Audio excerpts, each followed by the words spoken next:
Hello દોસ્તો, તમે બધા કેમ છો? અને આજના એક નવા વિડીયોમાં તમારું સ્વાગત છે। અને આજનો વિડીયો લઈને આવ્યા છીએ આપણે ઊંઝામાં આવેલા ઉમિયા માતાજીના મંદિરનો। તો ચાલો દોસ્તો, હવે આપણે આ મંદિરના અંદર જઈશું અને દર્શન કરીશું ઉમિયા માતાજીના।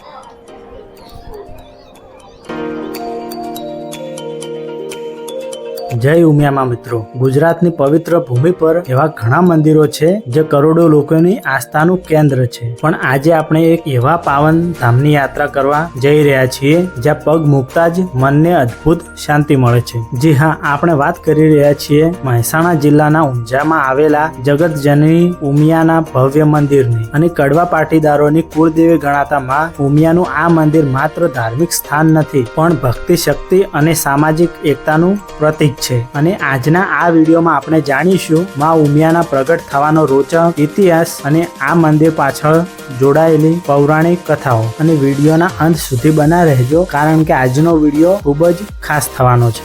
તો ફાઇનલી દોસ્તો, આપણે અહીંયા બાઇક પાર્કિંગ કરી લીધું છે અને હવે આપણે ફટાફટ અંદર જઈએ અને દર્શન કરીશું માં ઉમિયા માતાજીના, અને તમને પણ એકદમ નજીકથી દર્શન કરાવીશું।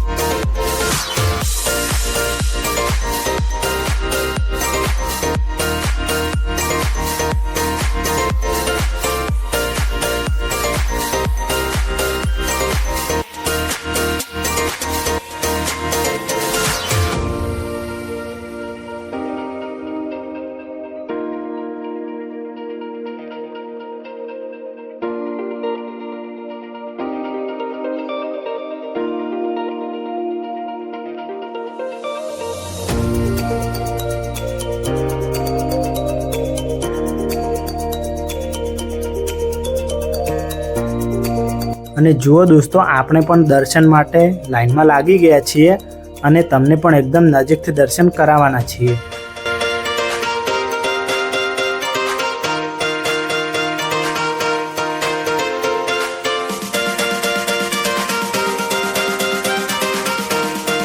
અને દોસ્તો, આ મંદિરના ઇતિહાસની વાત કરીએ તો શાસ્ત્રો અને લોકવાયકાઓ અનુસાર માં ઉમિયા એ ખુદ જગતજનની માતા પાર્વતીનું જ સ્વરૂપ છે। અને એવું માનવામાં આવે છે કે ભગવાન શિવે જ્યારે કડવા પાટીદારોની સ્થાપના કરી હતી, ત્યારે તેમની રક્ષા અને કલ્યાણ માટે માં ઉમિયાને તેમના કુળદેવી તરીકે સ્થાપિત કર્યા હતા।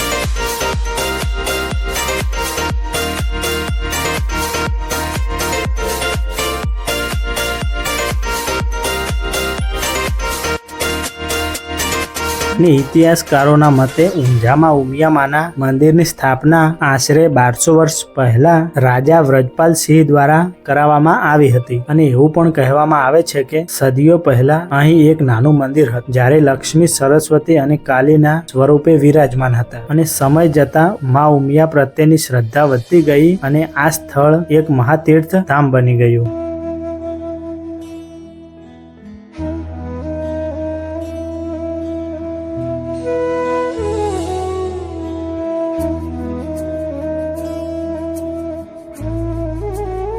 અને દોસ્તો, ઊંઝા ઉમિયા માતાનો ઇતિહાસ જેટલો ભક્તિમય છે તેટલો સંઘર્ષપૂર્ણ પણ છે। અને અલાઉદ્દીન ખિલજીના શાસનકાળ દરમિયાન આ ભવ્ય મંદિર પર આક્રમણ થયું હતું અને તેને નુકસાન પહોંચાડવામાં આવ્યું હતું, પરંતુ ભક્તોની આસ્થાને કોઈ તોડી શક્યું નહીં। અને ત્યારબાદ પાટીદાર સમાજ અને સ્થાનિક રાજાઓના સહયોગથી આ મંદિરનો અવરનવર થતો રહ્યો। અને આજે આપણે જે ભવ્ય મંદિર જોઈ રહ્યા છીએ તેનું નિર્માણ વિક્રમ સંવત 1943માં શરૂ થયું હતું। અને મહારાજ ગાયકવાડના સમયમાં આ મંદિરના નિર્માણ માટે મોટું યોગદાન મળ્યું હતું। અને આ મંદિરની અદ્ભુત કોતરણી અને તેની સ્થાપત્ય કલા આજે પણ જોનારાઓને મંત્રમુગ્ધ કરી દે છે।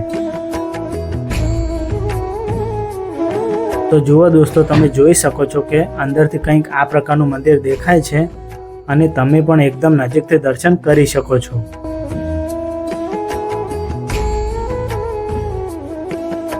તો ફાઇનલી દોસ્તો, આપણે દર્શન કરીને બહાર નીકળી ગયા છીએ અને હવે આપણે આ મંદિરને પાછળના ભાગમાંથી બતાવીશું।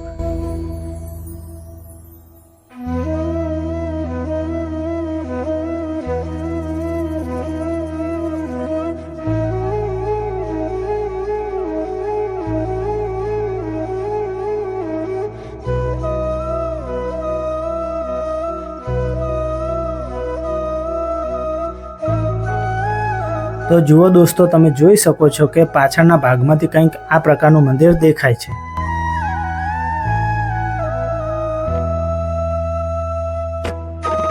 તો જુઓ દોસ્તો, આ પથ્થરો પર દેવી દેવતાઓની કોતરણી કરીને પ્રતિમા બનાવવામાં આવેલી છે, જે તમે નામ વાંચીને સમજી શકો છો.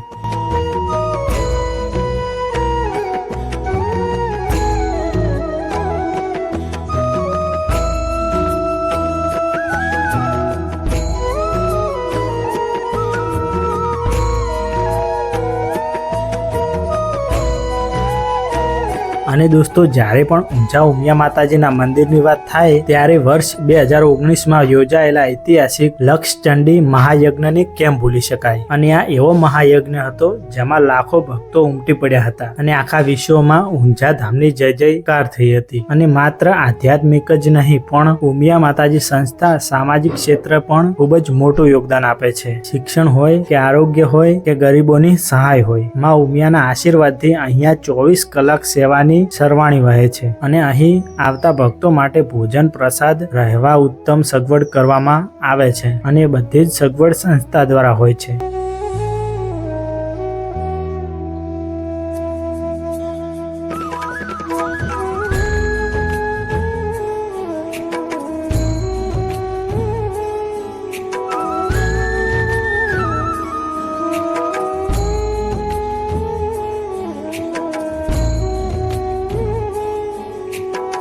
તો મિત્રો, આ હતો ઊંઝાના લક્ષચંડી ધામમાં ઉમિયા મંદિરનો સુવર્ણ ઇતિહાસ. અને જો તમે હજુ સુધી ઊંઝા નથી ગયા તો એકવાર માના દર્શને જરૂર જજો. તમારી બધી જ મનોકામનાઓ પૂર્ણ થશે. અને તમને આ માહિતી કેવી લાગી તે કમેન્ટ બોક્સમાં જય ઉમિયામાં લખીને જરૂરથી જણાવજો.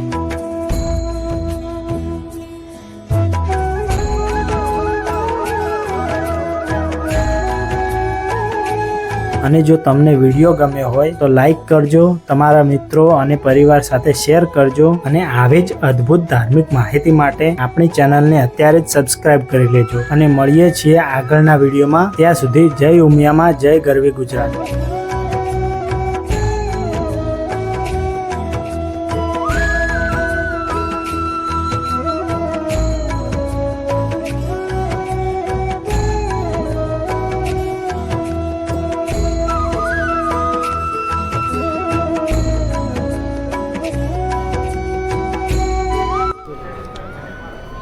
તો મિત્રો, આજનો અમારા વ્લોગ તમને કેવો લાગે કમેન્ટમાં કમેન્ટ કરી દેજો ને. અને આ વ્લોગ જોવા માટે અમારી યુટ્યુબ ચેનલને સબસ્ક્રાઈબ કરી લેજો. ફરીથી મળીએ કોઈ નવો વિડીયો લઈને.